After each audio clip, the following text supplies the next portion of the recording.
Salakia, welcome. Healthy, joyous celebration. Hail to the source of all things. I share to the ancestors. Yes, come on in. Welcome. Allah for Natasha. Are you still with me, beloved? Come on in. All is a blessing. All is a blessing. Welcome. Spirit speaks, we listen. When our co-host speaks, we listen. Area code 845-277-9142. Just press that number 1 and I'll open your mic and conversation. Yes, welcome. Greetings and salutations. Greetings, beloved. Come back home to Africa. She's calling your name to win. Come back home to Africa. The fatty calf and golden ring are waiting for you once again. Coming back to you. I'm longing for my family. Coming back to you. Out of bondage and now I am free.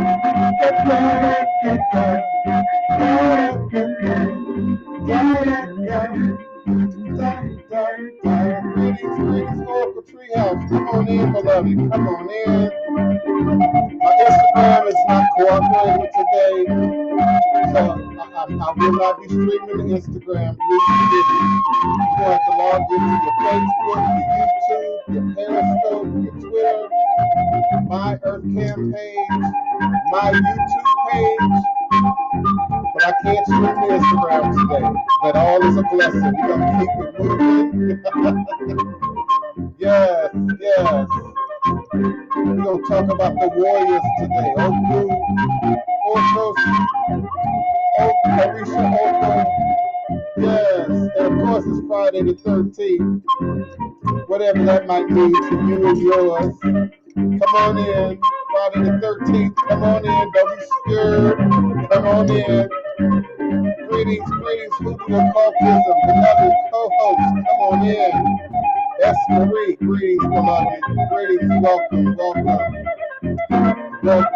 All is a blessing. Yes, all is a blessing. Always keep your hands open to the blessing, open to receive, but also in preparation to do the work. Come on in, come on back home. Welcome. Greetings, Blog Talk Radio. I see you. When you're ready, just press that number 1 and I'll open your mic. Welcome.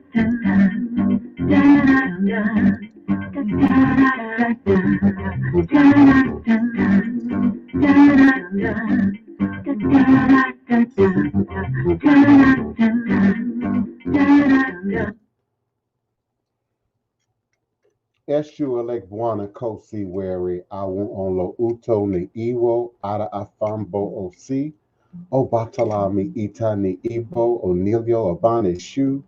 ESHU is the respected elder who flogs, confronts, and uncovers fools. That one versed in mysteries uses truth to own you. He causes scatters to feed poverty. Obatala shakes rascals to have sacrifice. The owner of warnings is the one who is Eshu, Aboru, Aboye, Aboshishe, Ashe. May I ever reach your rune. May I ever be accepted. May I ever allow what we desire to come to pass. And so we say Ashe, oh Ashe. Divine, all blessed, peace and love, joy and prosperity, elevation, revelations, and manifestation. You are now listening live to the Divine Prince, Pan-African spiritualist, practitioner, author, and advisor, Elagun Oloye Hoodoo Obeya Bokur, sharing with you in all things spiritual, mystical, metaphysical, cosmic, evolutionary, revolutionary, healing, and holistic from a Pan-African hoodoo world spiritualist perspective, understanding that all is truly and indeed a blessing if you can just see beyond the veils, for it is all just an illusion and a test and one of the greatest divine mysteries of this life cycle. This is indeed my constant prayer, my mantra, affirmation, reverberation, reiteration, and it is my ever living reality. It is crucial to the very foundation of my being, my walk, my works, my demonstration along this divine, all blessed life path and journey. And it is how I, the Divine Prince, make sense out of all that we're challenged with here in our daily existence on Mother, Father, Earth. And it is my personal place of power. It is a place from where I begin and end all my endeavors, understanding that I and I alone create and co-create my divine destiny, and I alone create and co-create my divine, all blessed reality. And so it is. Ashe. Asheo. Welcome, welcome, greetings and salutations to each and every one of you.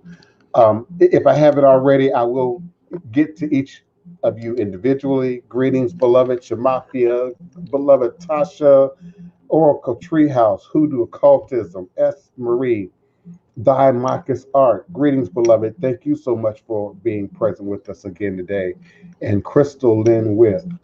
Greetings and salutations this Friday, the 13th. And I'm only going to talk about Friday the 13th, a little and as much as you will. And of course, we always then find out our foundation back into what this show is truly about. Revolutionary Hoodoo, New Orleans Voodoo, Secrets and Recipes. We stand on the shoulders of mighty ancestors. We stand on the shoulders of mighty ancestors. We stand on the shoulders of mighty ancestors. For without them, you would not be here. We would not have our physical being. We would not have our presence right now in this moment in time space in the world. We stand on the shoulders of mighty ancestors. Indeed, we get up, we rise up with the sun, and we acknowledge our head. We acknowledge the powers that rule the day. But we then humble ourselves to those who came before us. We then humble ourselves to the ancestors and the ascended ancestors. We acknowledge Big Mama and Big Papa. We acknowledge father and mother. We acknowledge brother and sister and cousin and auntie and uncle and all those who've gone before. Now you might say, oh, well, I don't quite have my ritual together like that quite yet. But it's in your blood. It's in your blood. I don't care your religion. I don't care your practice. I don't care your tradition. It rises up. It stands up in your blood. Science now backs what voodoo and spiritual practitioners of every ethnicity have always known, and that is ancestral memory survives in the blood. So indeed, voodoo is not vegan and vegetarian. That's a separate issue. But without the blood, there's no ancestral connection. There's no ancestral lineage. And indeed, one of the greatest things that fuels the world that God and Goddess indeed created, Nana Baluku and Mawo Lisa and Olodumare and all the various names by which we acknowledge the creative forces, Olofi, Obatala, who is said to have fashioned humanity, who is said to have fashioned the physical vessel, this clay vessel in which spirit breathed life into. And so whether your ritual is together or not, Indeed, for those whose ritual is together, I pray you are connecting at a deeper level. And let's not always look at things as out here or up there, God up there and ancestors out here or in the ground. For indeed, we eat, they eat. We drink, they drink. We breathe to create and recreate in a new day. They stand up in us to create and recreate in a new day. And in the ritual calendar of things, we acknowledge Ojo, Ogu. We acknowledge Ose, Ogu. We acknowledge the power of not just Ogu, iron and fire and foundation and strength and building and creating and technology, but we also acknowledge Oko, productivity, fruiting, yielding that which you've planted, reaping that which you've sown. We acknowledge Oshosi, direction, not that Cupid, that little naked cherub demon that you might know that shows up on Valentine's Day, but a mighty warrior who wears skins of all texture, skins of all variety, who is a master hunter, who is said to be a master linguist, whose arrows are said to be magical and always hit their target, always hit their mark. So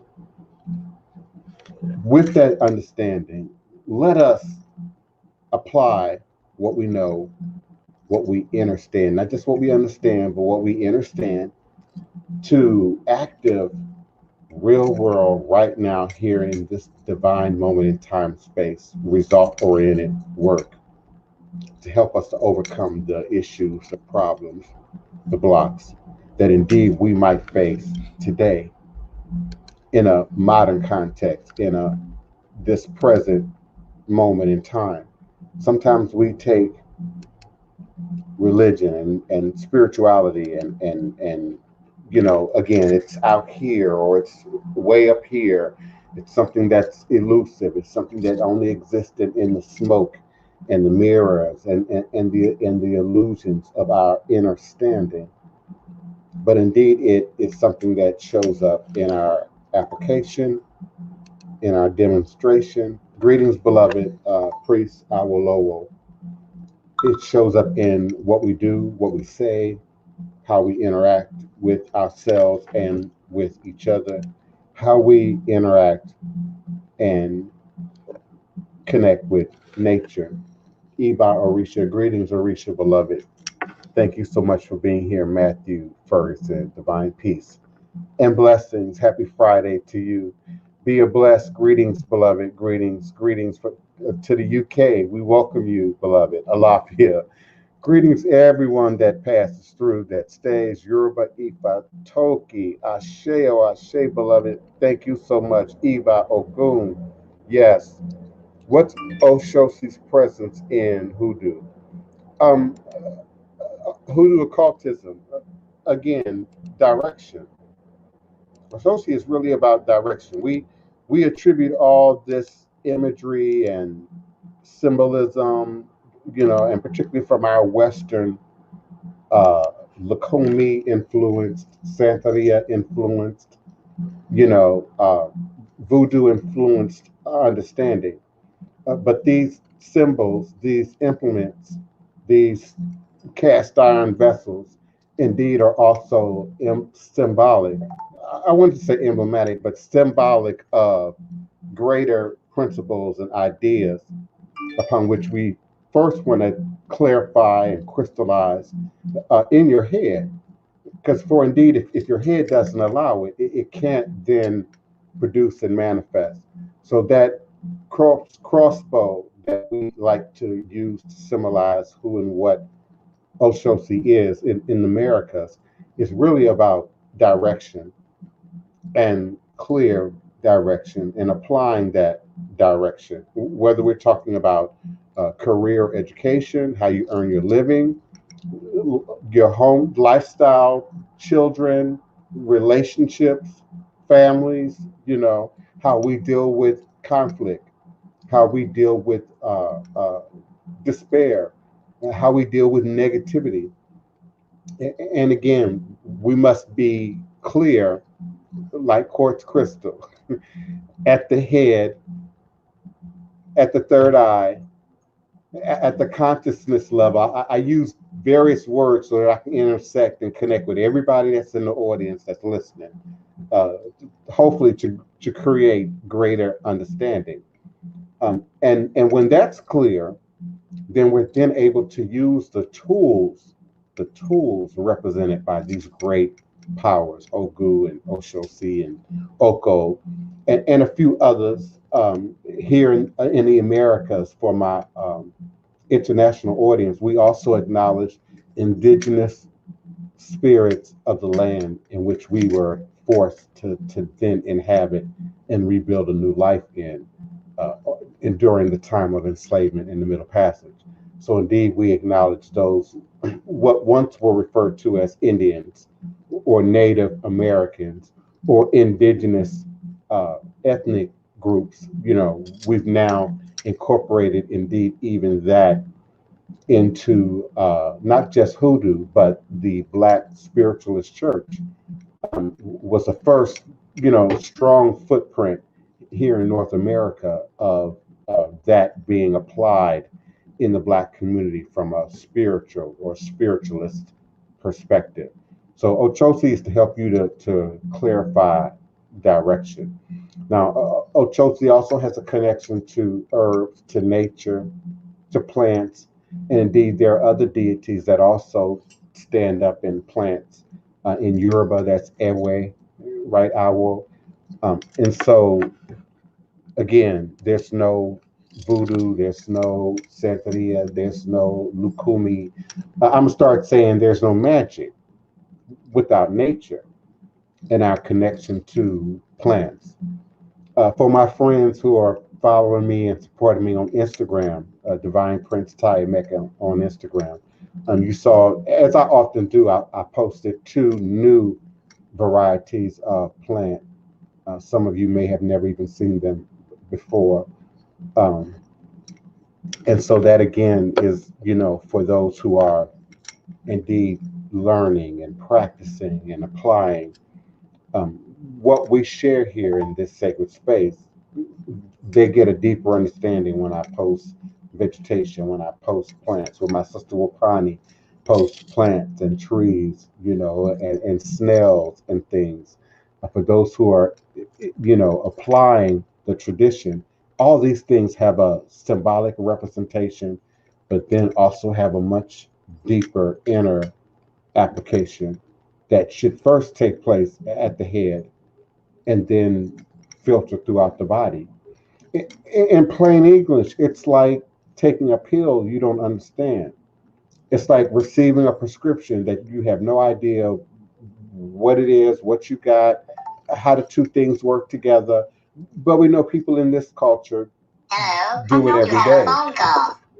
We trust our pharmacies, we trust our food sources, we trust many things about our life that are, I want to say slowly, but are rapidly becoming artificial, synthesized, detached from nature, has humanity's footprint on it. And so in these traditions, we like to garden, we like to be close to nature, we like the ability to identify what lives and exists in nature, much like our ancestral families did for our wealth, our health. And see, when we say wealth, we've got, public figures and dollars and bling in mind, drip in mind. But when we think about what our indigenous ancestors might have desired, and I don't just mean, the desire for freedom and the desire for liberty and the desire for having access to clean water and food. That's indicative of humanity. But also that desire for natural and what natural brings to us, the ability to sustain your own food, your own water, your own protein sources, indeed is real wealth. It's not the next gold chain. It's not the next, expensive device. It's not the purse or the bag or the shoes that cost thousands of dollars. Indeed, it's about investing back in nature, and nature continues to invest back in you.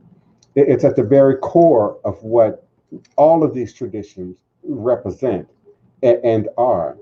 So it's not, as my beloved Dr. Zarka shared eloquently before the show began, um, give entertainment its space, give creativity its space, give literature and books and music room to explore creative license.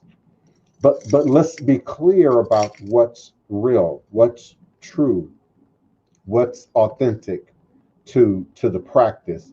And for the reason of, well, why should I care? For the reason of result, to indeed attack the problem, the issue, the block, the complication, the dis-ease, to bring health, wellness, to activate all of your physical, spiritual, mental faculties. We've come to understand as a culture here in America that children don't learn well, don't function well if they don't have breakfast. And so the Black Panther stepped in and initiated, free breakfast program.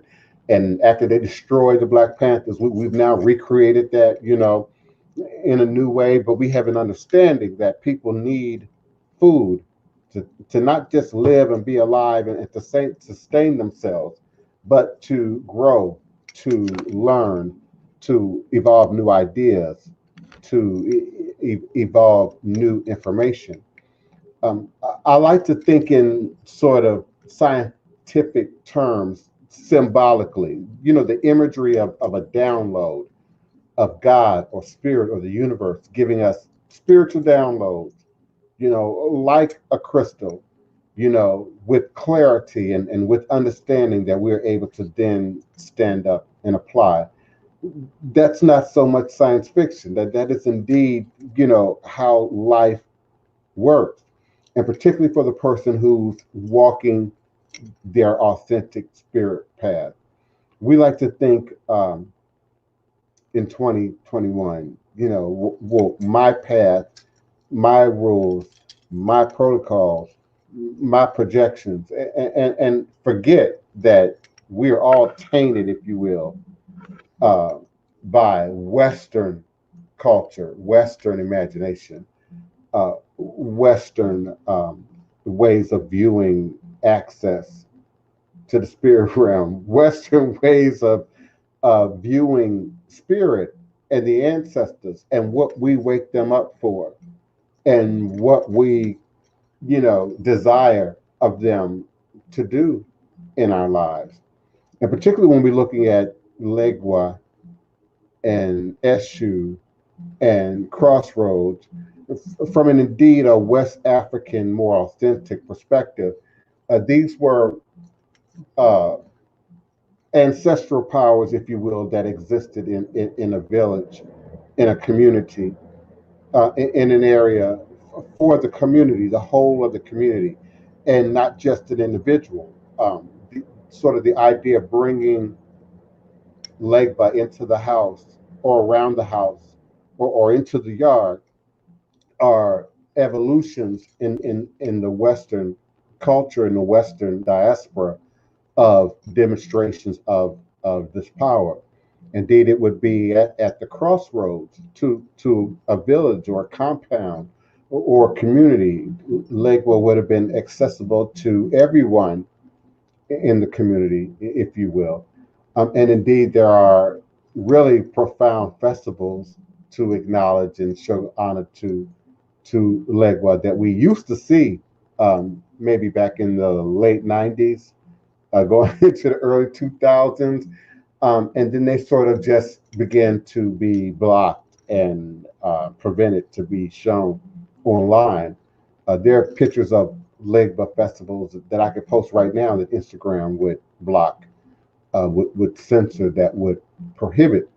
And so the ideology of spirit symbolically connected to phallic imagery is not just unique to West Africa. We see it in India, we see it in China, we see it in association to crop growth and production, to fertilization, to creating and recreating, to planting a seed and expecting some development, some growth to that seed.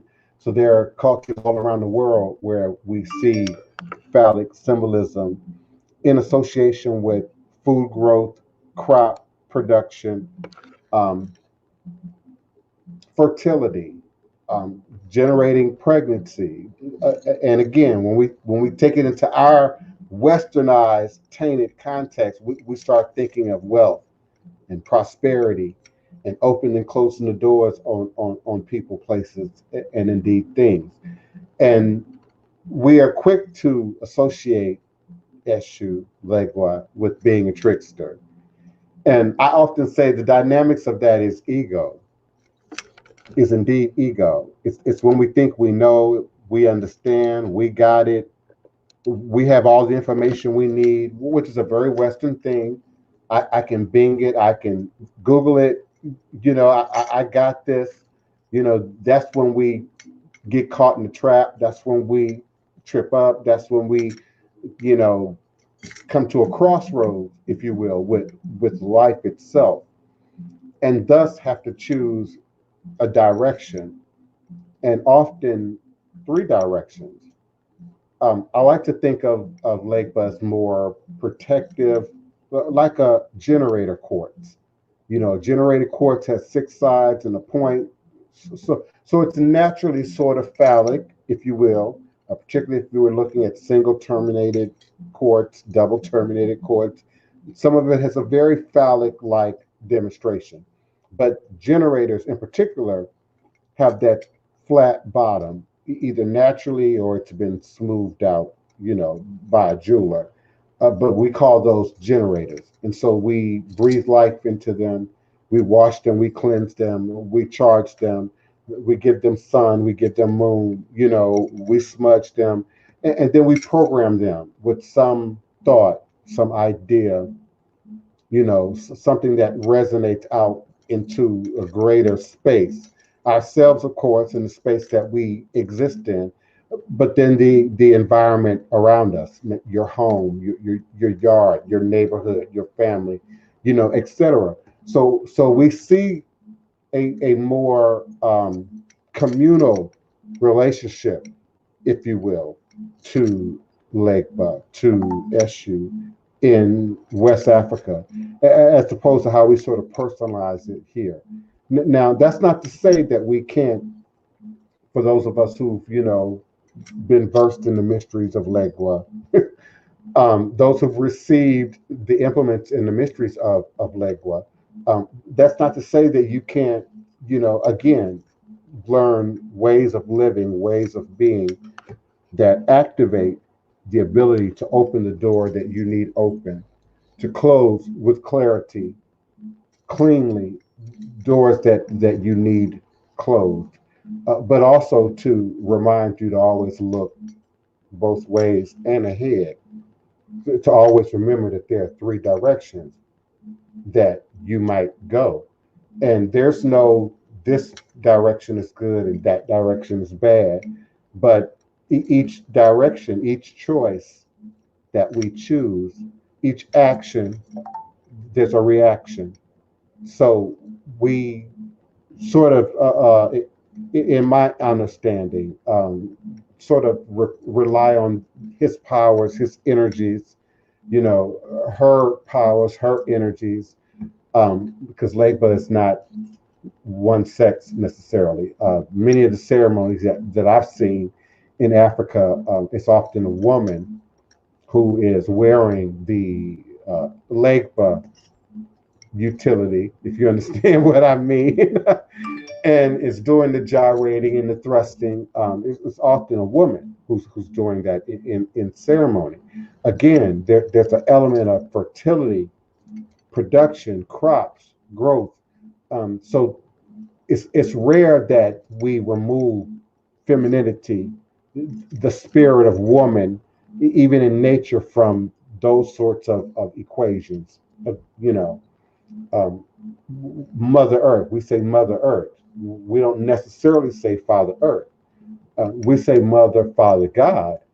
But I think to some degree, we say that because of Western indoctrination. Beloved Hoodoo Occultism was asking me about Nana Baluku earlier today, who's a primordial mother, if you will, in the Fan, and also I believe in Ewe and many other Igbo ethnic groups. And so she is like how we try to view God in the West, and is removed and is remote, is indeed the sky and the universe and the cosmos, is her belly. And so therefore the Loa and the Rishas and the Umole and the Imole, do the work. And we don't necessarily humanize or personalize Nana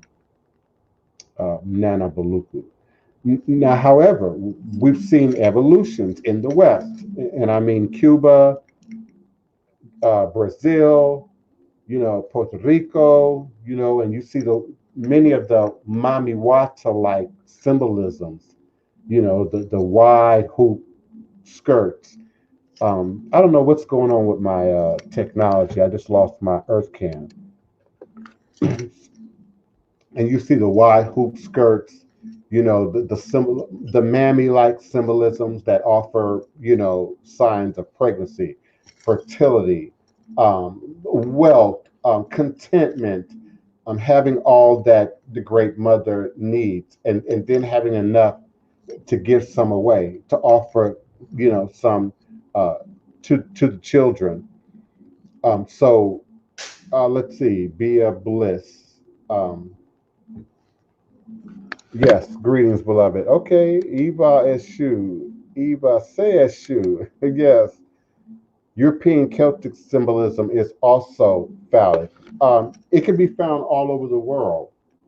And some would argue that even in the sign of the cross, even if you understand the Ankh at a deeper level, there's a phallic portion to the Ankh, there's a vaginal portion to the Ankh, and then there's a portion of the Ankh that represents unity coming together, the sky meeting the earth, if you will, production, fertility. So that phallic symbol that we associate with a LEGBA or ESHU is indeed found throughout the indigenous world. Greetings, Ujo Wajet. Greetings, beloved. Thank you so much, S. Marie. I welcome everybody's questions, comments, requests. I welcome you, if you want to come on and share with us here live on screen, live on air. Give me a second and I'll repost the information. I also welcome you to the phone lines at area code 845-277-9143, 845-277-9143. And while I'm trying to get myself together, I also want to take this moment to remind you and the fans that Ancient Aliens premieres its next or newest season tonight, 9 o'clock Eastern, 8 o'clock Central. If you don't know what Ancient Aliens is, and you in this audience, shame on you. Ancient Aliens. Please get acquainted with Ancient Aliens. In a word, it's about aliens and the growing belief that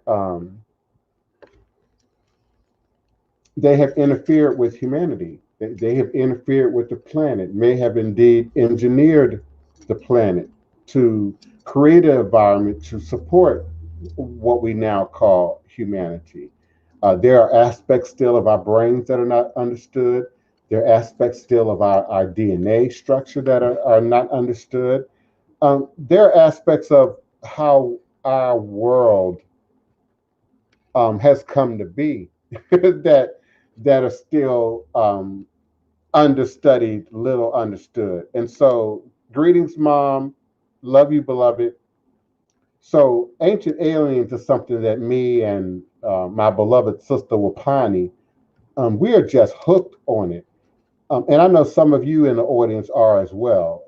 So, Coldest 216, are you familiar with it and don't watch it, or you just have never heard of it and don't watch it?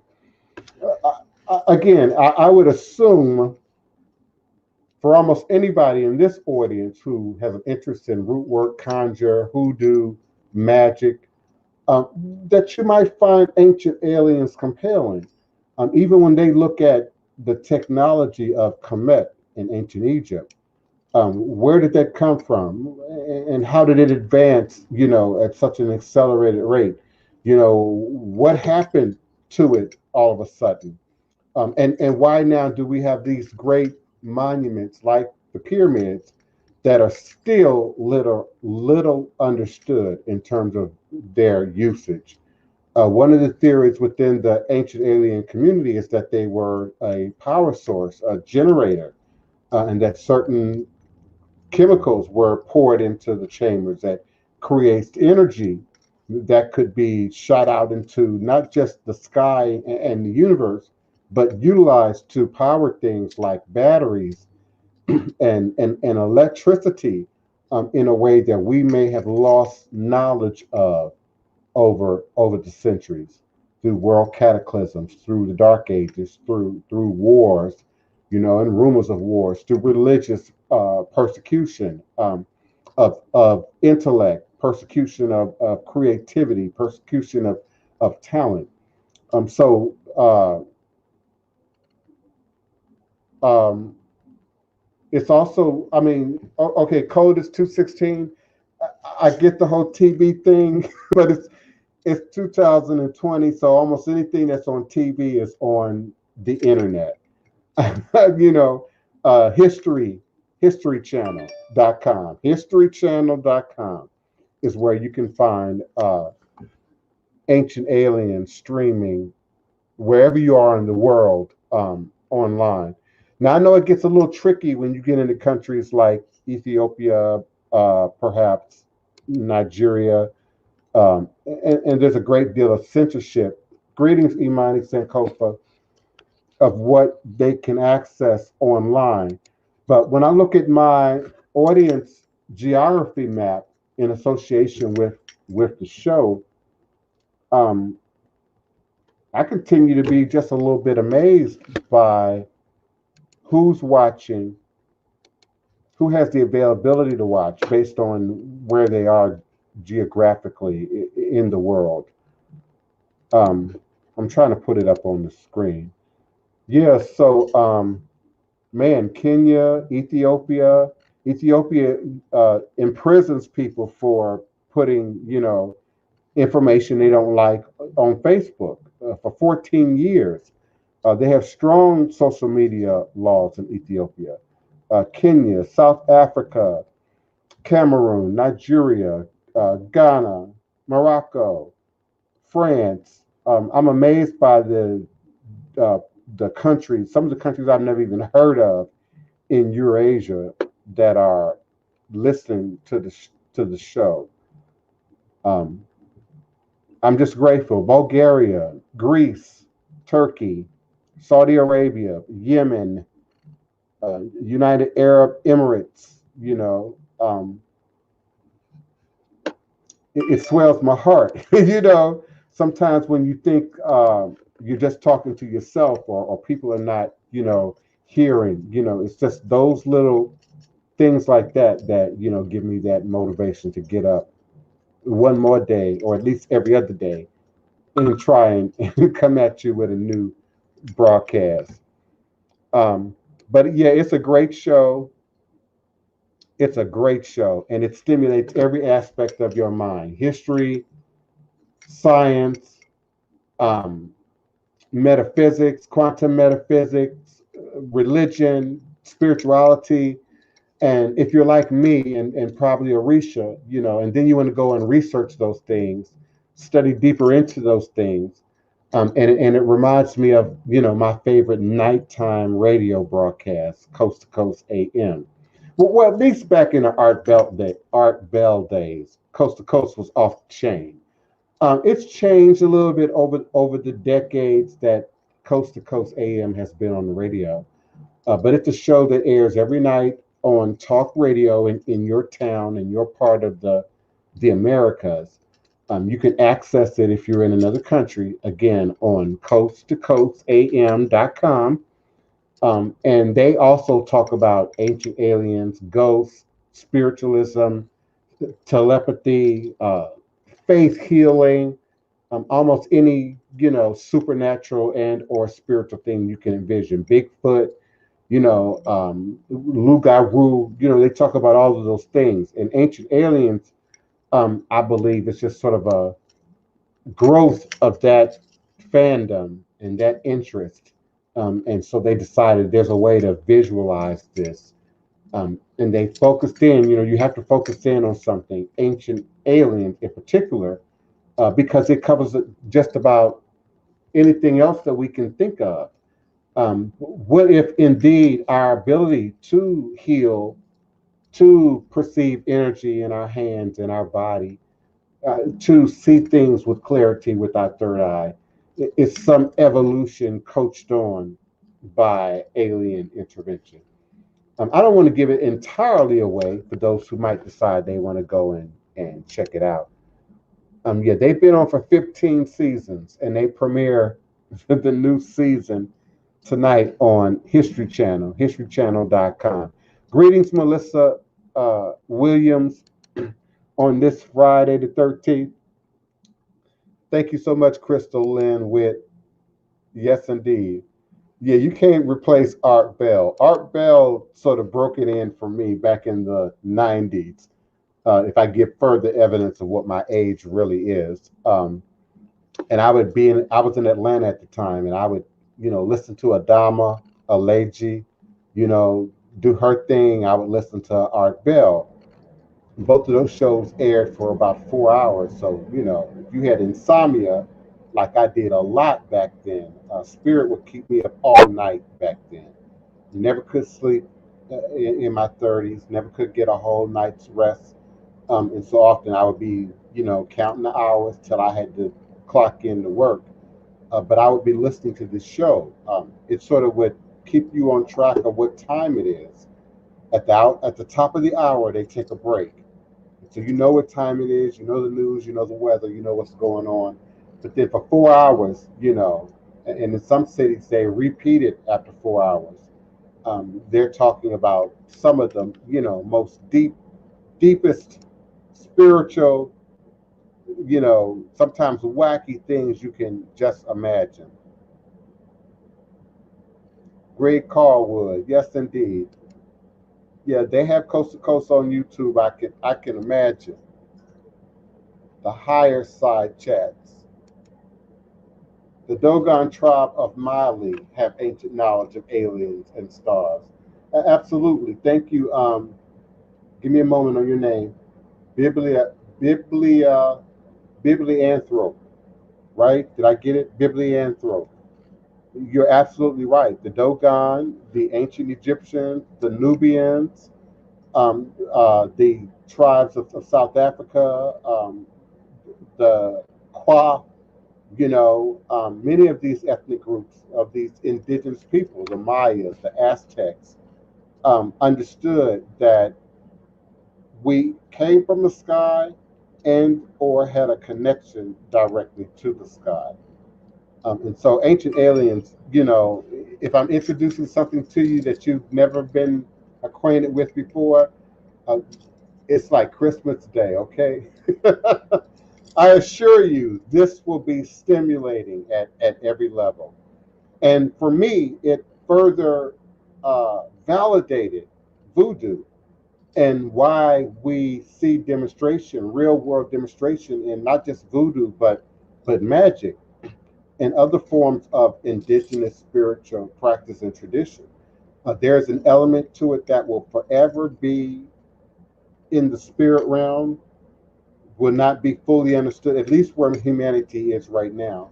And then there's an element of it that will forever be in the realm of science. And science continues to further grow and evolve to support many of the things that we believe and understand in voodoo and various voodoo-like traditions in terms of our ability to really create and recreate our reality. One of the points made in the earlier documentary before we came on live that I really, really like is the notion that with the zombie, there's sort of this idea of, post-life enslavement, post-mortem enslavement, still being enslaved even after death, being so fearful of enslavement, of Jim Crow, of white supremacy, of racism, that indeed it is encoded on your DNA, is passed down to the next generation. It lives on and on beyond you. And the creative imagination of the zombie, sort of represents to some degree the idea of us literally living on, even as, dead people, and still somehow being bound to, chained to this condition of oppression and not being autonomous and not being self-determining. Um, in Yoruba, they say ori, ori. If my head wills it, it is to be. If my head wills it, I can create and recreate any reality, any condition. I've been told I don't talk about my story enough. I don't talk about my struggle enough because I don't like to fuel war stories. I don't like to fuel the idea that we should always be talking about how hard it's been and what the struggle has been. But I think the other side of that is sort of the idea that you might find your situation to be untenable. You might find your situation to be unchangeable. You might find right now in this moment that you can't see a direction, that you can't see a way out. But indeed, voodoo and African spiritual traditions really presented a way out for me. And not just a way to sort of run from, avoid whatever the block, the complication, the issue is, but a way to really become God, to become goddess in this clay vessel that we exist right now in this important moment in time space, and to really be able to create and recreate our reality, to heal, to close doors, to cut off that which is no longer beneficial, needed, or useful to us, but indeed to fertilize new growth, new crop, new demonstration that's in our best interest, that mirrors our best image.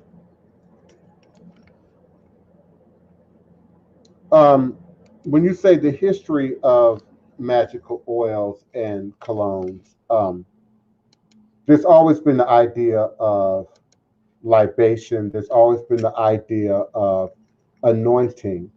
Um, it's in the Bible, he rubbeth my head with oils, he anointeth my head with oils. It's in Egyptian culture. Indeed, it's in Mayan, Aztec cultures. The idea of empowerment by way of natural substances, albeit palm oil, coconut oil, cocoa butter, the inwards of certain particular fruits, or the concoctions of certain plants or herbs stored. I can just imagine, just based on my own behavior here, just living in a world where there's an abundance of vegetation and flora and produce, and sort of gathering what you're attracted to, not just what you already have knowledge of, but an ancestor, an indigenous ancestor, also gathering, large quantities of a flower or a nut, to learn that that product might be sweet, to learn that that product might be useful, to learn that that product might be beneficial in some way. And so over time, you start hoarding to some degree large quantities of seeds or flowers or plants or leaves from your sage, the flower tops, from your basil. And as your knowledge grows, you learn how to utilize these things in other ways. It's much like being a scientist who, looks at a species of plants, has chemical compositions that they can mix it in and swirl it in and break it down and determine, what's toxic. And, but when we think about that from a more natural perspective, I taste plants, I taste trees, not a whole lot.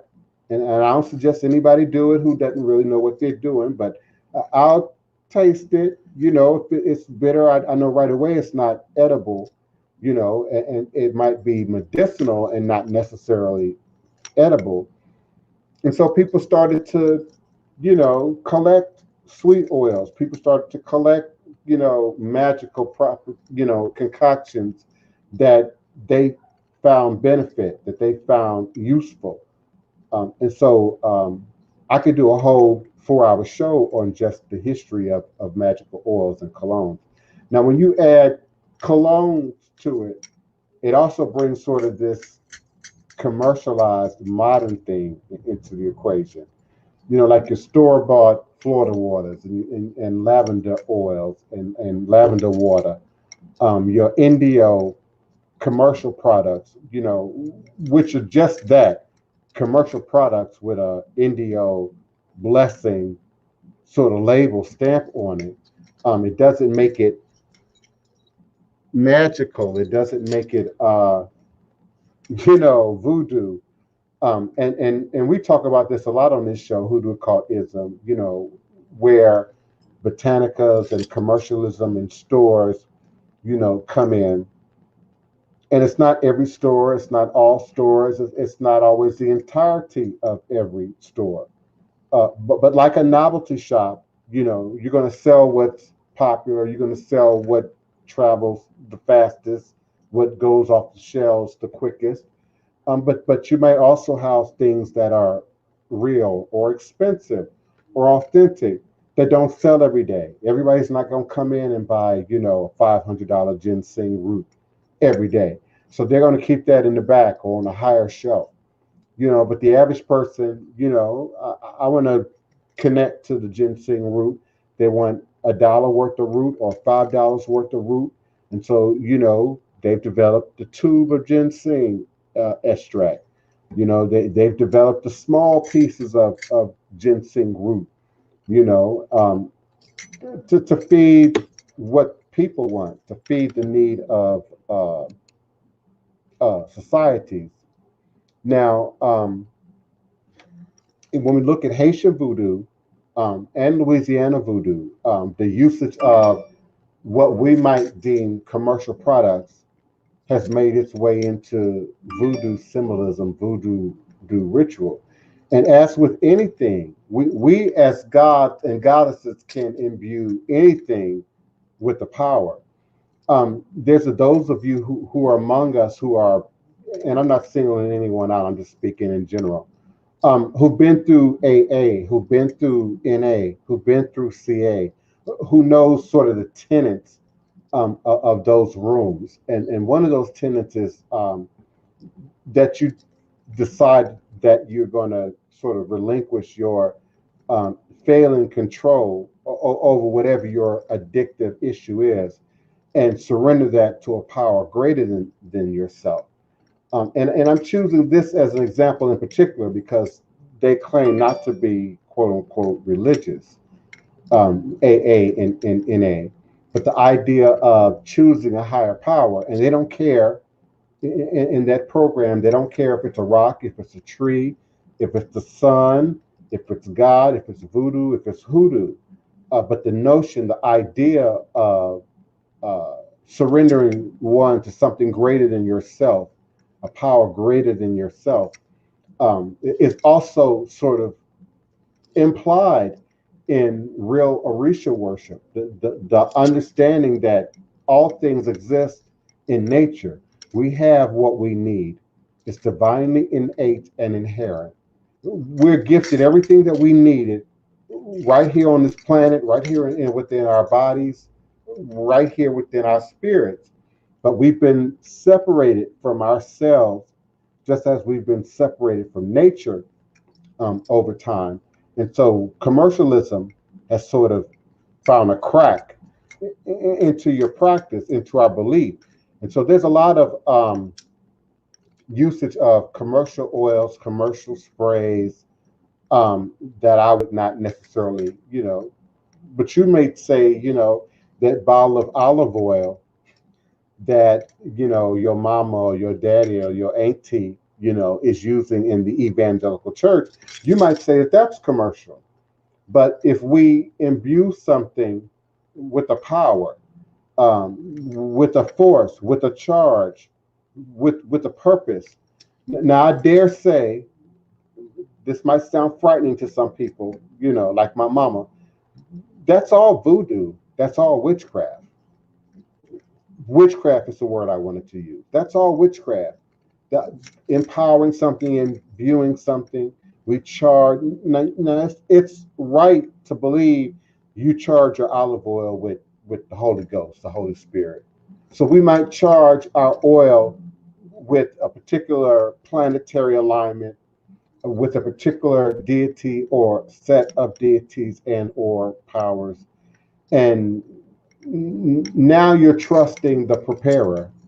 Now you're trusting who made it. And a lot of things that people buy in the store, I don't buy. And a lot of practitioners don't necessarily buy. We often make, create, find, produce, reproduce from nature that which we need.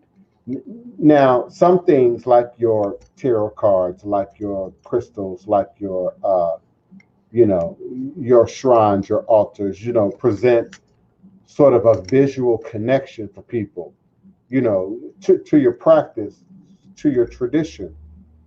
But again, if they lack knowledge of what that is, how that works, why that's there, just like science, then you're now absent from the empowerment of that thing. You're denying the power within that thing thereof. There are many outlets to learn offerings, incense oil, colognes, etc., from various cultures. We look at India, for instance. They use a great deal of oils and liquors and liquids, including milk. They start with milk, and milk is a part of that offering to Shiva and the lingam, which is symbolic of semen, if you didn't know, and it's symbolic of potency, if you will. So we find LEGBA symbols all over the world. We find fertility symbols all over the world. And indeed, we find giving power to something or reinforcing the power of something, and that then being incorporated into our practice, that being incorporated into our traditions. I had something I want to share with you. It is known to many persons who are not students of the occult that the tarot is a method of divination by means of 78 symbolic picture cards, to which great antiquity and high importance are attributed by several expertors, writers, historians, practitioners over the centuries. And the literary history of the tarot is also fairly well known. In ancient times, the number 13 became a number of fear and superstition because the 13th card of the tarot is the death card and is pictured as a skeleton, the symbol of death, with a seed reaping down men in a field of newly grown grass, where young faces and heads appear cropping up on all sides. This image later became known as the Grim Reaper, and it was ascribed to the planet Saturn. In medieval England, the standard fee of the hangman was 13 pence, a shilling and a penny. But 13 is not an unfortunate number, as is generally supposed. It has become so firmly associated in the popular mind with the notion of bad luck that it is easy to forget that the fact that in ancient mystic religions, 13 was the characteristic number of participants in many orders and occult groups, including sacred meals, a fact reflected in the size of the original Nazarene Last Supper.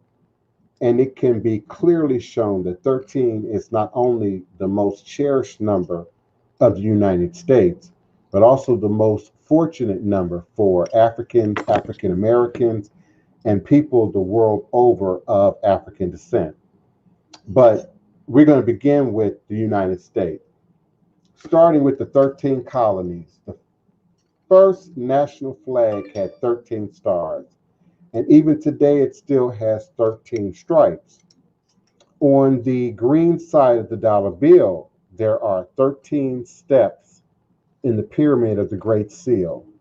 The motto above the pyramid, which reads Anuit Copetis, has 13 letters.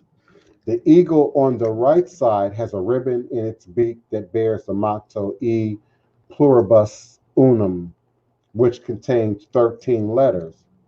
The eagle has 13 tail feathers, and on its breast there's a shield of 13 stripes. In one talon, the eagle holds 13 arrows, and in the other, an olive branch with 13 leaves and 13 berries. Over the eagle's head are 13 stars that form the six-pointed Star of David. Now, the phrase July 4th contains 13 letters, and the number 4, 1 plus 3, symbolic of 13. The birth number of the U.S., July 4, 1776, which leads us to the real reason why the Founding Fathers chose this date as the official birth date of the United States. In the occult science of numerology, it is said that he who understands the number 13 will be given power and dominion. And it is a number of upheaval and destruction, a symbol of power which is wrongly used, will wreak havoc and destruction upon itself. Astronomically, on July 4th, the longitude of the sun is 12 degrees Cancer in the heavens. And on this date, the sun conjoins the great star Sirius, whose longitude is 13 degrees Cancer. Sirius is a first magnitude star that is 4 times brighter than the sun. And it is clear that rules all African people. It was venerated in ancient Egypt from time immemorial and was held in great reverence by the ancient Egyptians because it rose hellenically, Heliacally,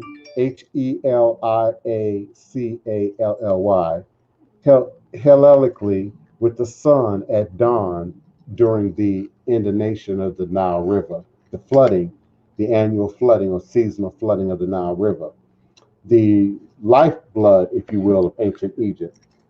Where's my, oh, here it is. Forgive me, Blog Talk Radio. I had to get a drink of my elixir.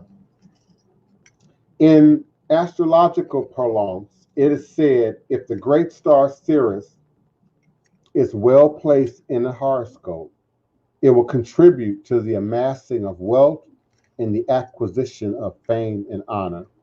Sirius conjuncts the sun in the horoscope of the United States in the second house of money and material possessions. The part of fortune is 13 degrees Capricorn, opposing the sun in Sirius in the 8th house of other people's resources. These powerful cosmic patterns explain astrologically the great wealth of this country, much of which was acquired through the ignominious practice of slavery. Cancer is the fourth, 1 plus 3, sign of the zodiac.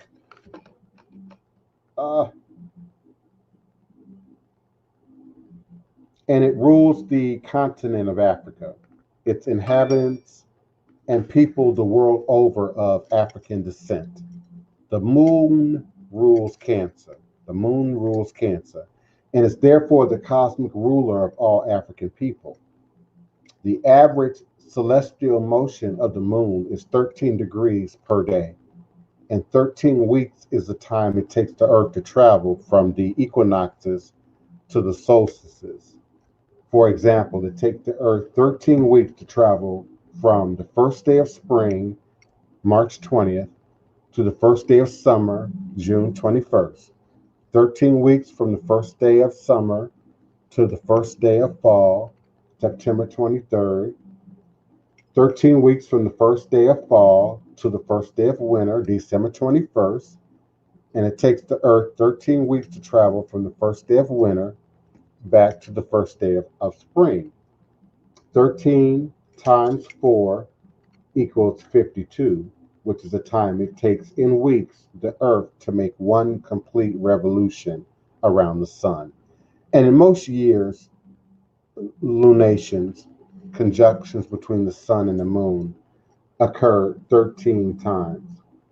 The fear of the number 13 is unfounded internationally as well. It is an honored number in many countries throughout the world. There are 13 occurrences of the quantity 13 in the design of the Great Pyramid of Giza in Egypt, the largest stone edifice ever born. The largest stone edifice ever born. In the Indian pantheon, there are 13 Buddhas. The mystical disc that surmounts Indian and Chinese pagodas are 13 in number. Enshrined in the temple of Asuta in Japan is a sacred sword with 13 objects of mystery forming its hilt. And 13 was a sacred number of the ancient Mexicans. They had 13 snake gods. The 13th letter of the English alphabet is the letter M, which finds its roots in the 13th letter of the Hebrew alphabet, Mem, meaning mother, which was the ancient Phoenician word for water. The ancient Egyptian word for water was Mu. M is the most sacred of all the letters, for it symbolizes water, where all life began. It is the root of the word mother and relates to the evolutionary destiny of African American people, and all people of African descent, which are ruled by the number 13. It also speaks back to something that I teach, and that is that we acknowledge a 4-day moon cycle, not necessarily your 7-day Greco-Roman calendar. We acknowledge a sun calendar. We acknowledge a 4-day moon calendar. And that is indicative of all indigenous people. They counted days and times and frequencies first by way of the moon. The sun was not necessarily the center. And we also know that indigenous cultures believe God to be woman, believe God to be Nanambaluku, believe God to be this great cosmic female figure that birthed all of creation, subsequently all of humanity into existence. So we see the need, but also the power for figures like Mami Wata, like Nana Baluku, and many others all around the world, the great mother of the indigenous ethnic groups of the Americas, We find a continuance there in connecting the mother, great waters, the cycle of the moon, and then, of course, to how we activate and operate within our spiritual sight and usage of our spiritual powers. Um, it depends. Also, it depends on how you're using that word. Now, and depends on where you. Now, some places you cannot use that word. For instance, in Osogbo, Nigeria, they don't use that word. Okay, because Americans again have given Osogbo sort of a negative connotation. A reading in Odu can fall in Ire or it can fall in Ibi, Ire or Ibi. Lukumi particularly started interjecting Osogbo, and subsequently many Americans in the diaspora subsequently then followed. But I was taught that Erie were things that come, uh, a blessing, a change, an opportunity for transformation that comes fleetingly, quickly. There's no idea of good or bad, negative or positive, but an energy that moves quickly, an opportunity to catch a shooting star, if you will, an opportunity to be surprised, an opportunity to have change come in the moment, an opportunity to address an urgency, and we say ire, and often ire denotes something that's peaceful, that's blessing, that's the fix, that's the repair.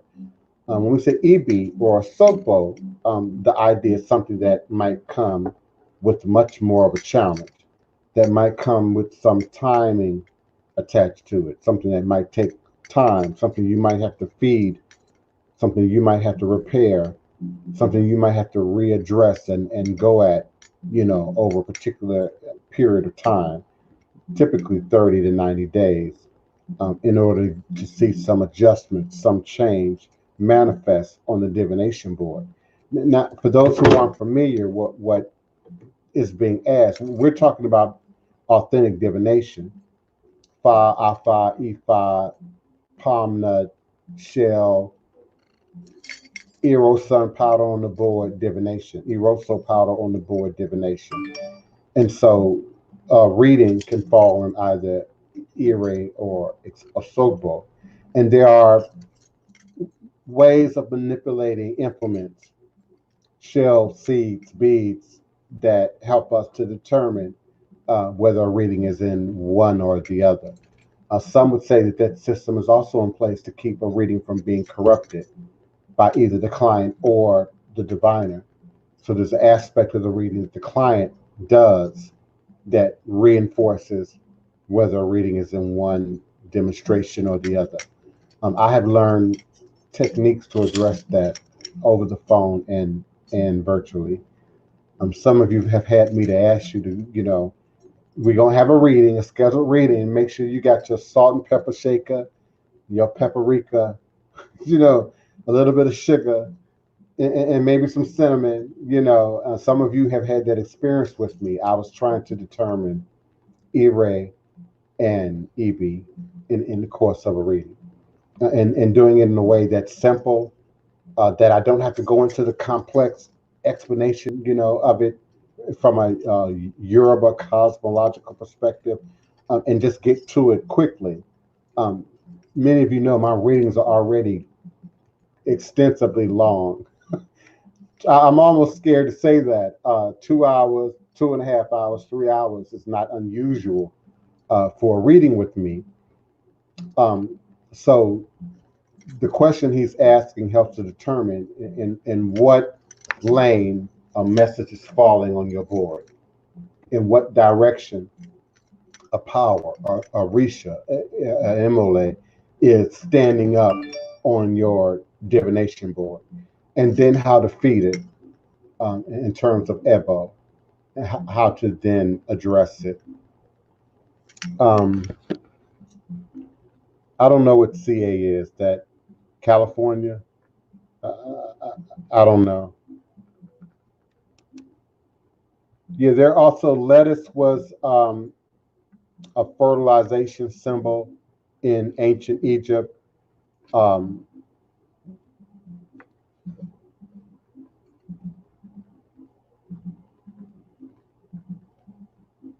Hoodoo occultism is saying, so how can we get out into nature to reclaim that old hoodoo practice like our ancestors?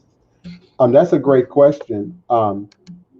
It's a question that we've talked about on this show, time immemorial. So if y'all want to hear it, I'll get into it. Um, you got to get back to nature. You got to get back to gardening. You got to get back to where your food comes from.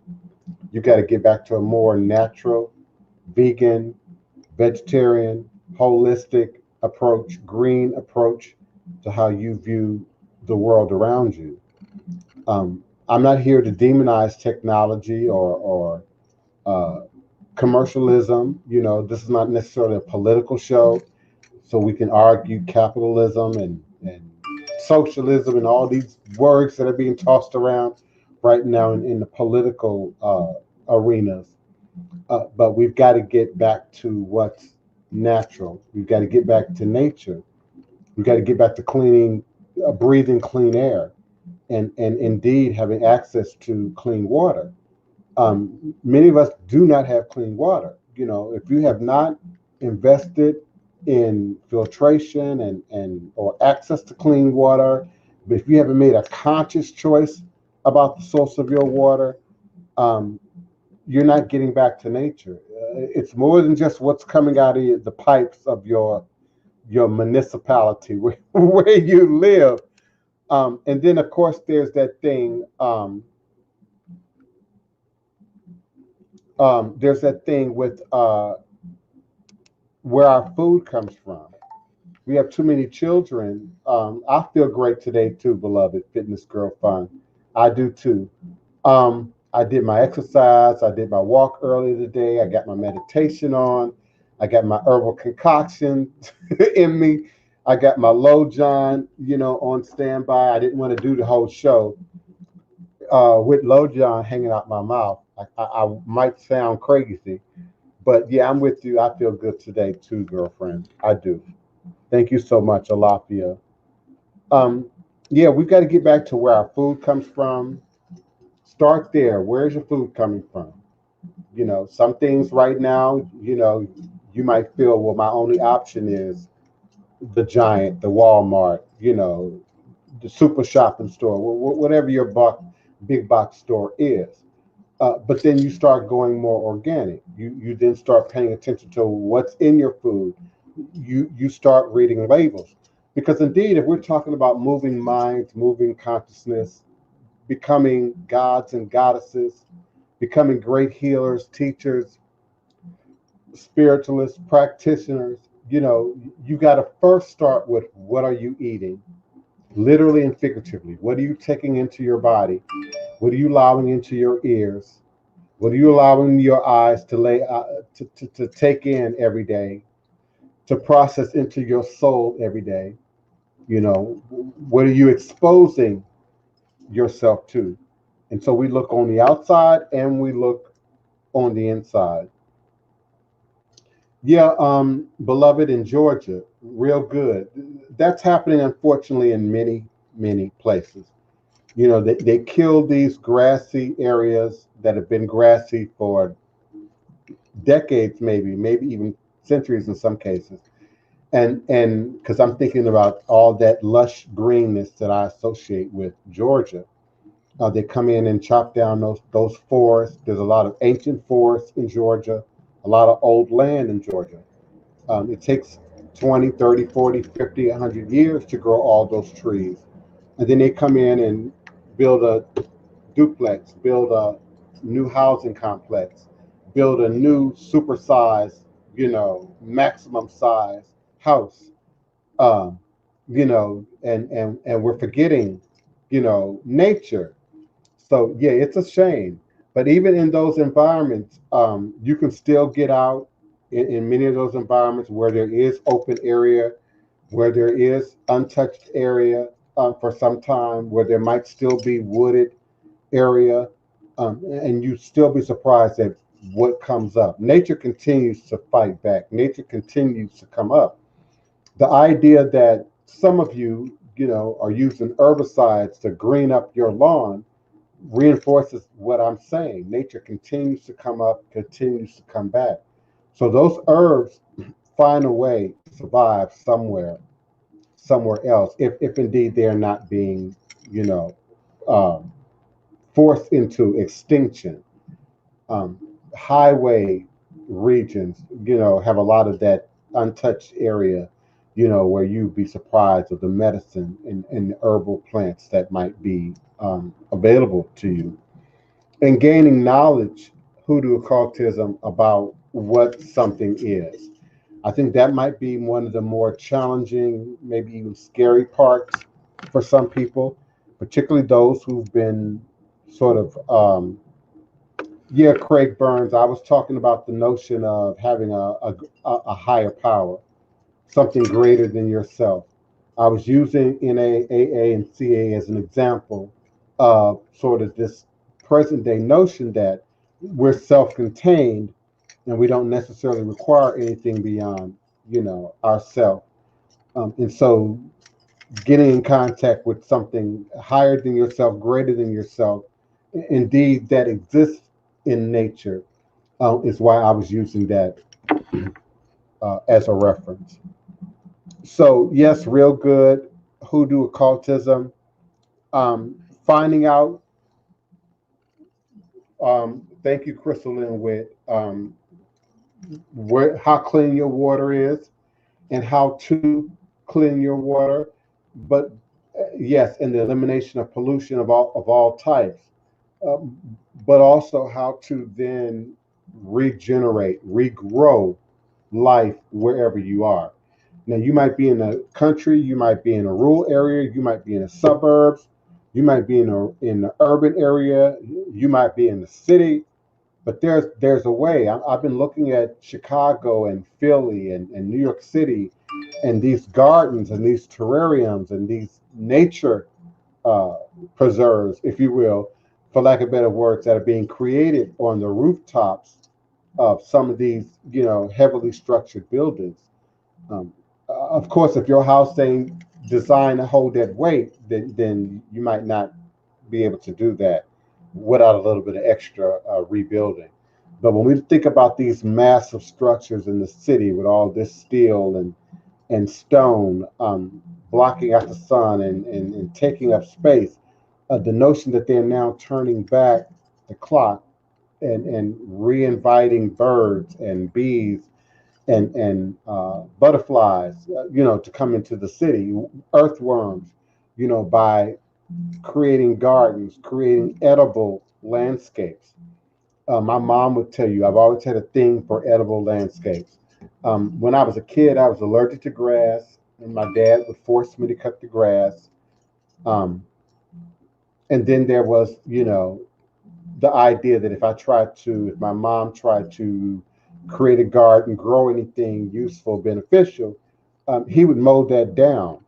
And I'm finding that that's commonality now in the city, all across America, even in Treme, even in New Orleans. There's the transplant or the new person or even the local who just can't stand those blackberries, being tracked into their house anymore, or just can't stand, the prolific lifespan of banana trees, and how wild and ferocious banana trees can be.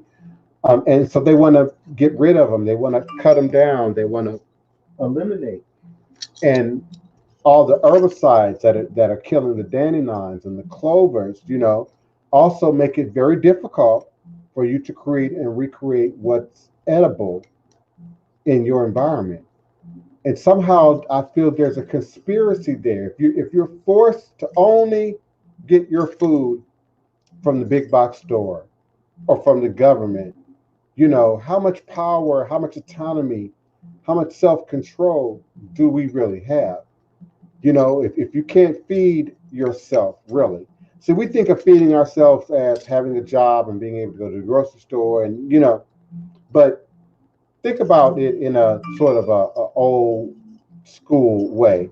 And I'm cautious about saying old school because there are people who live that way now in Louisiana, in Mississippi, in Montana, in the rural areas of America, who get their water from natural sources, from wells, who grow their food, who hunt their protein, you know, who harvest. I keep dropping my low John. Who harvest and manufacture their own honey, their own molasses, their own maple syrup products. And it's interesting. It took COVID-19 and a shutdown. Um, we have to reformulate our words: lockdown, shutdown, stay at home until the virus goes away. We got to deal with that at a later time. But it reintroduced the idea of growing your own, having your own, being able to make bread if you like bread. All those things, being able to grow watermelon. Watermelon, one of the easiest and most prolific things to grow, and fun to watch and to harvest. Watermelon, cantaloupe, honeydew, squashes, banana. I'm sorry, not banana, pumpkin. But it's, again, very specific to where you live, meaning the climate and the seasons and the weather of where you live. And indeed, if you endure winter where you are, some things you can't grow until the spring. Some things naturally cannot be planted until the spring. But there are others that can be seeded, even kept like a bonsai. Rosemary can be kept like a bonsai plant in your house.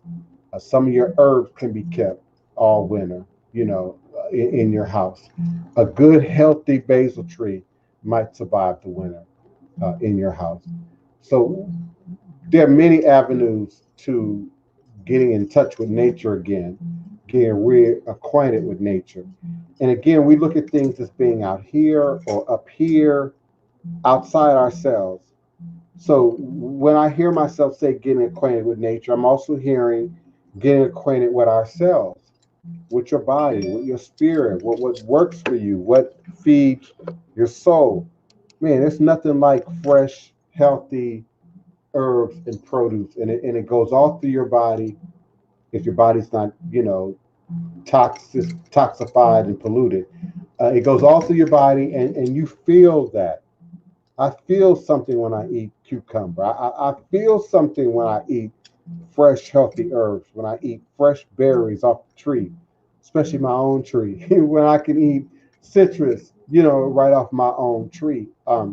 And you feel it in your body because it doesn't have all that extra stuff that our commercial products, our stuff that we buy at the store, has. And so when we start thinking about healing, magic, ritual, and the usage of plants, herbs, bark, root to bring about change, there's a crossroads happening there with pharmacology and herbology and spiritualism. Another point brought up in the zombie documentary is the idea that to make a zombie, it's about concoctions and potions and poisons and toxic elements from nature. And there's the absence of the spiritual component. There's absence of, what has to change within a person spiritually to create zombie-like conditions. So when we think about the crack epidemic, when we think about the meth epidemic, when we think about the whole opioid epidemic, which has been real quiet for the last 12 months, by the way. We haven't heard, think about it. You ain't heard a whole lot about the opioid epidemic that was raging right before COVID. And I'm here to offer you that many people have died.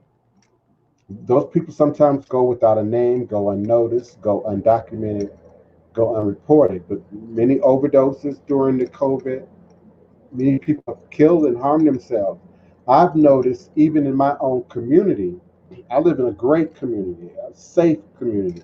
But at the same time, because of our proximity to downtown, to the French Quarter, to the tourist area, um, I'm used to seeing regulars, 8 in the morning, 4 in the afternoon, on their way to go meet their dealer, on their way to go get their stuff together, on their way to go panhandle or whatever, to maintain their addictions.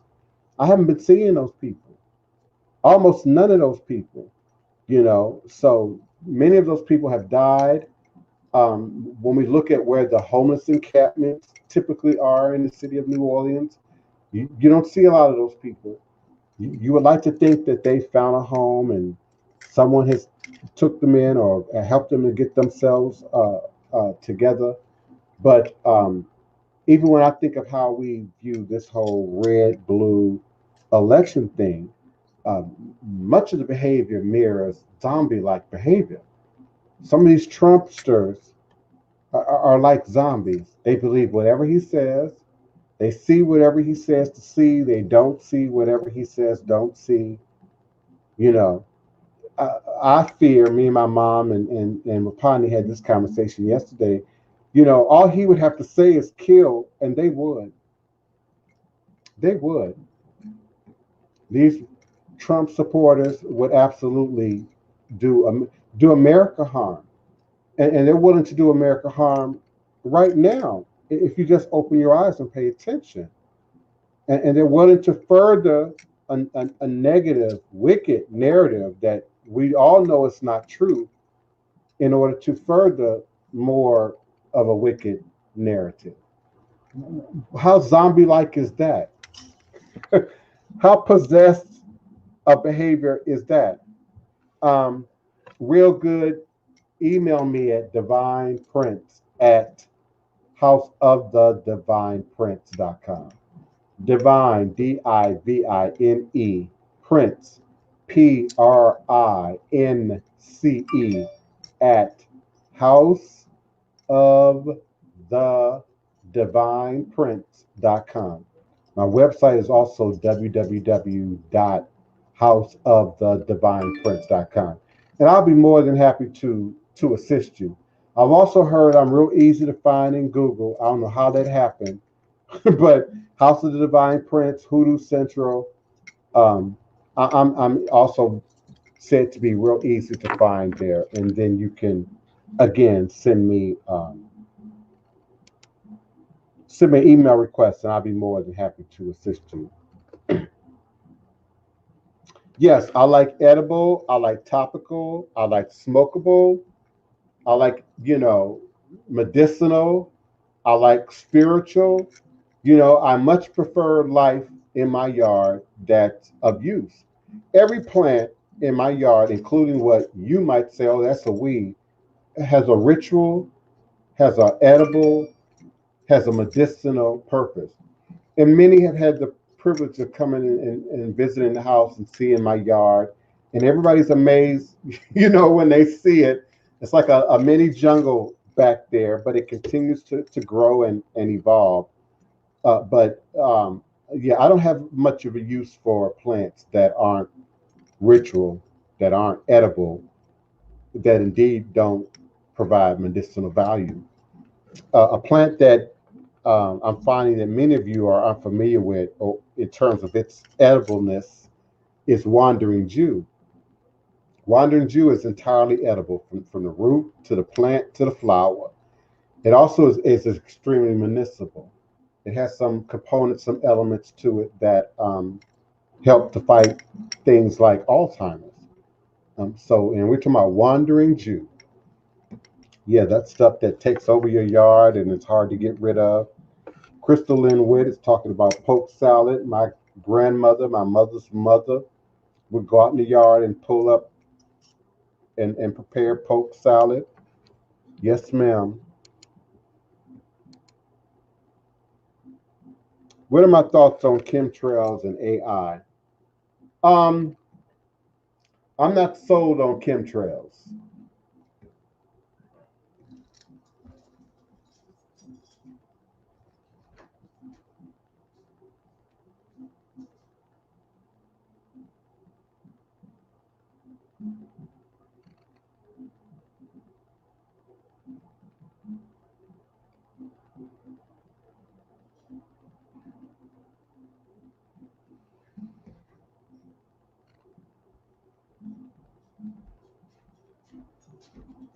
Forgive me, y'all. My door is wide open, and I swore I heard somebody in my yard.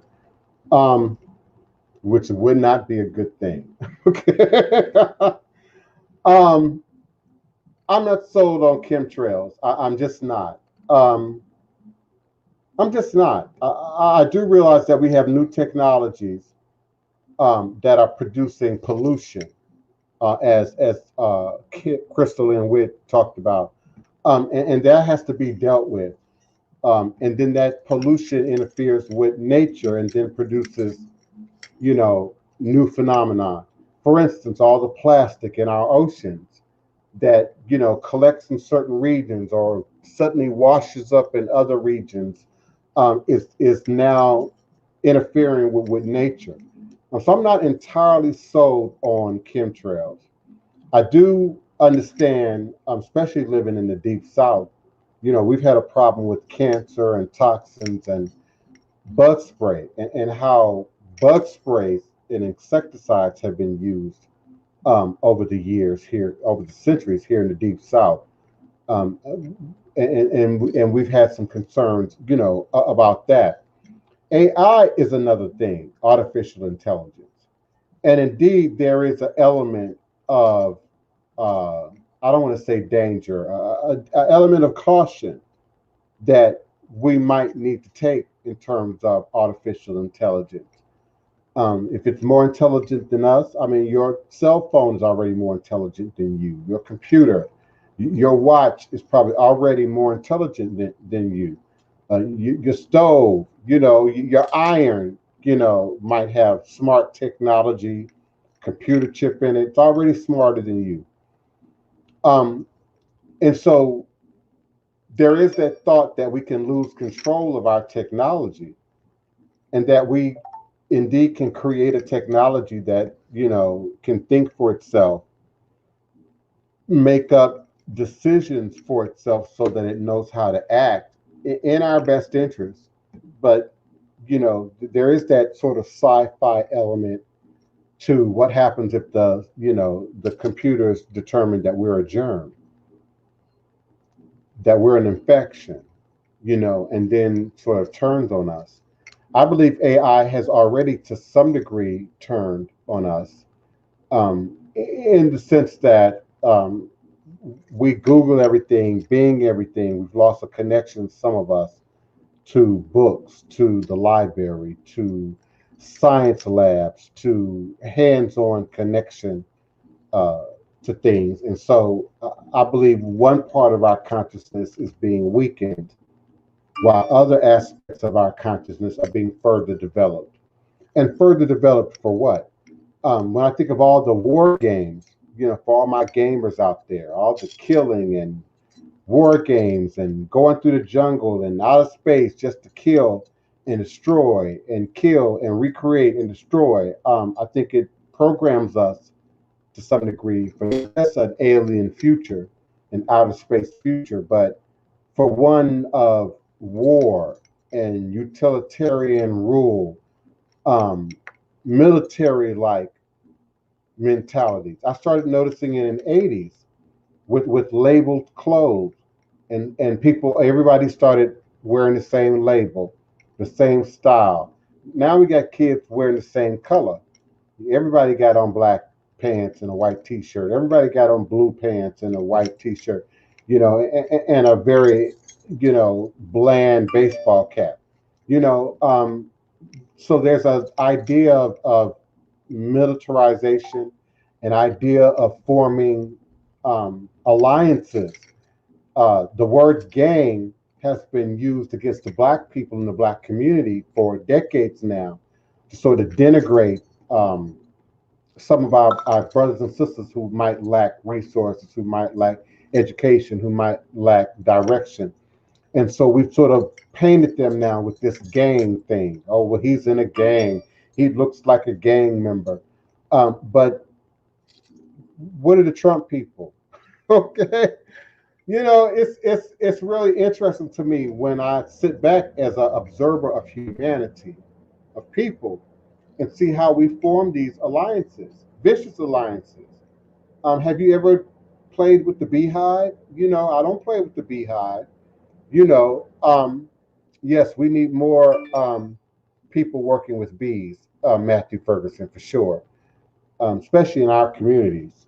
I've noticed that my yard don't lack bees or butterflies, but I think it has a lot to do with what's being grown there and what's flowering and what they can smell. Think about large swaths of urban communities that lack smell or lack smells that would attract nature. Oh my, Southside Chicago, Gary, Indiana.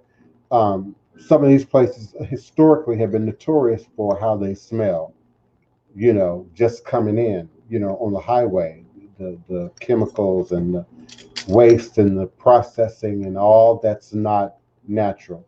And our trees absorb and clean the air and provide oxygen, that we need. So we need to grow trees. We need to grow food. We need to build many, universes for ourselves, particularly in the case where we might have the unfortunate reality of having to be self-sustaining.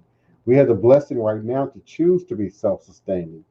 When you're forced to be self-sustaining, hence a shutdown, then things look really, really different. I'll never be stuck without toilet paper ever again.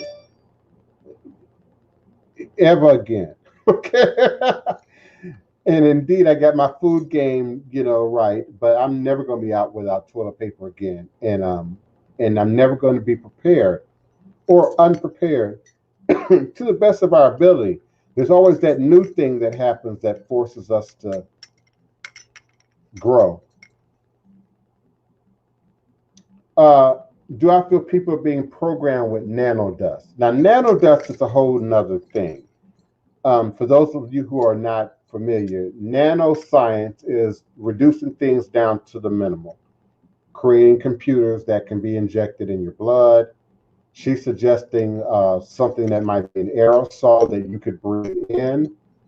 Um, I don't believe we're there quite yet. That would be very hard to do. Wholesale to affect large, that would be very hard to do.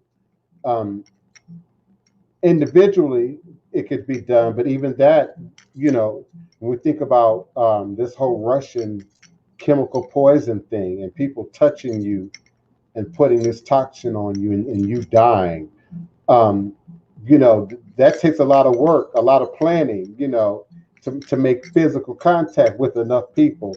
When I think about, how you word your question, people being programmed, I don't think we're quite there yet with science. I do, however, think people are being programmed by way of food. Your body gets used to certain food. You get used to McDonald's, you crave McDonald's.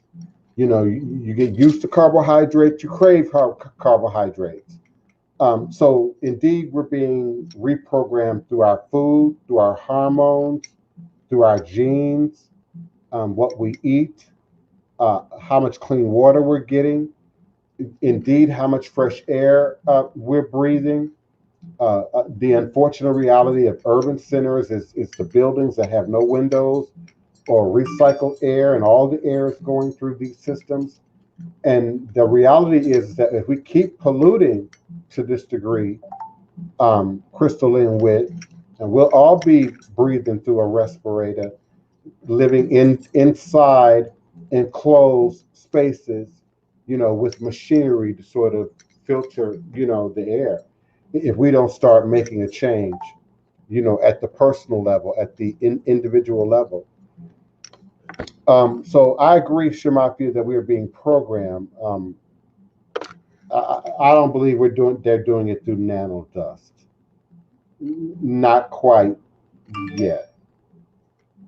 I would need to see more science on that one. Yeah, his supporters are dangerous. His supporters are zombie-like, cult-like, programmed, and she's talking about nanodust and how did they program just Trumpsters and not the rest of the family or the community? How did they manage to program the husband blue and the wife red? So that would be a little complex. Shemafia. Yeah, I definitely have crystal grids all throughout. Um, every space that I'm operating in that I interact with, and it takes some time to do, just like creating a garden, creating a course of crystal and mineral tools, takes some time and some resources. But yes, I have grids set up everywhere, from the bedroom to the kitchen to the bathroom. Absolutely. Yeah, it's a group, some would say a gang mentality. Um, Biblianthrope. Biblianthrope.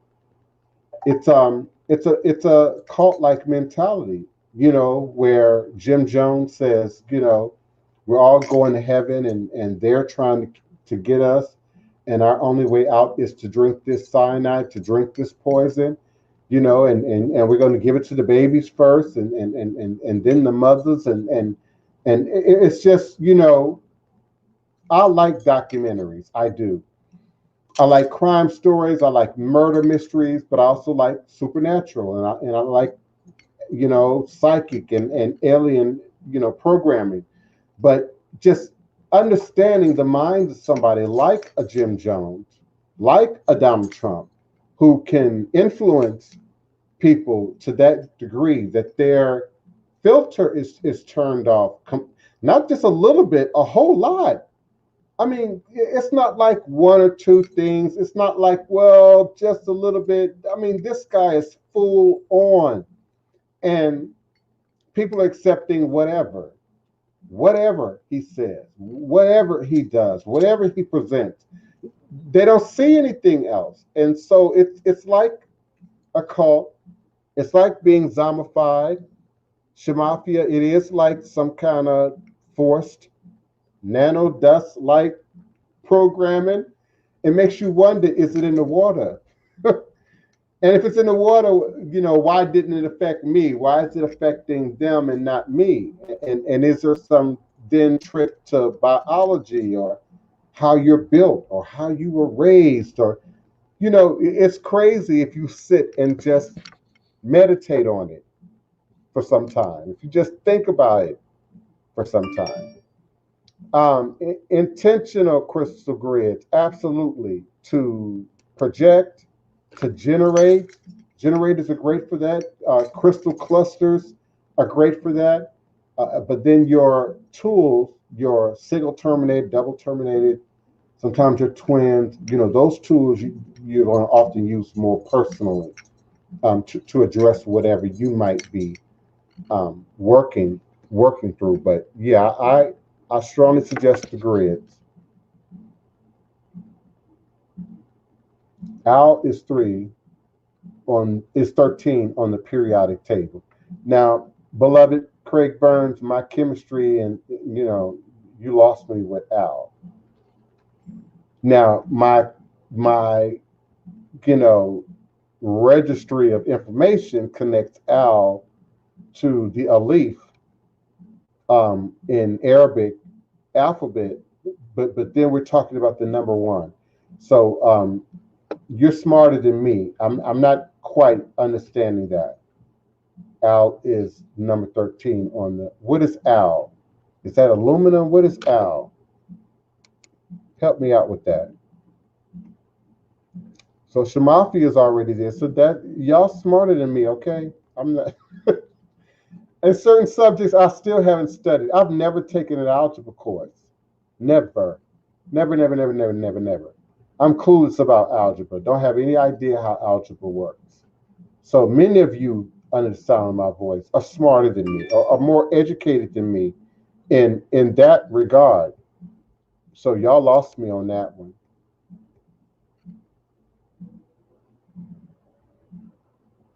Yeah, I have water purification. I have the ability to catch 100 gallons of natural rainwater. Some of it is runoff from my house, so it does have to be purified, cleansed. I'm going to have to move it forward shortly, you all. Please forgive me. It's a little something going on out in front of my house. Yeah, we need to be aware with all the vaccines. Okay, I hear you, Samafia. I hear you. Thank you too, beloved. Thank you so much for being here to support me and the show. I certainly appreciate it. I'm always humbled and honored. Orixa, are you saying that Al was silver? If that's what you're saying, that's interesting. AI is, I'm confused. Are we talking about, oh, okay, that's what I thought, aluminum. It is an aluminum. But I think earlier when we mentioned AI, we were talking about artificial intelligence, right? See, that's why I need y'all to be on the phone or on camera to help bring some levity to some of these subject matters. I appreciate you all. Thank you so much. I need to hydrate. I need to get a little something to eat. I need to move forward. I have appointments today. I'm always grateful to be of service to you and yours for your needs, for your healing, for your motivation, for your development. Always contact me by email at Divine Prince at House of the Divine Prince. Visit my website at www.houseofthedivineprince.com. All is truly and indeed a blessing if you can just see beyond the veils. Ashe.